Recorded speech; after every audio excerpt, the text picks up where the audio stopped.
നമ്മളിപ്പോ ട്രീറ്റ്മെന്റ് ഇപ്പോ വന്നിട്ട് എത്രാമത്തെ സിറ്റിംഗ് ചെയ്തു? 4 5 അല്ലേ? വന്നത് എന്തിനായിരുന്നു? എന്ത് ട്രീറ്റ്മെന്റിന്റെ വിഷയമായിരുന്നു വന്നത്? ഗ്യാസ്ട്രൈറ്റിസിന്റെ ഇഷ്യൂസ്, സൈനസിന്റെ ഇഷ്യൂസ് ഉണ്ടല്ലോ. ഇപ്പോ എത്രാമത്തെ ടോട്ടൽ? 3ാമത്തെ 4ാമത്തെ സിറ്റിംഗ് ആണ്. ഇപ്പൊ എങ്ങനെയുണ്ട്? നല്ലതായിട്ട് മാറി.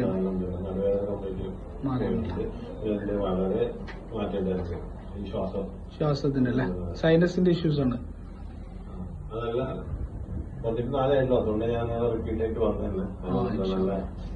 നല്ല മാറ്റം ഉണ്ടല്ലേ? ഫീലിംഗ് ബെറ്റർ ആണ്. ഓക്കെ.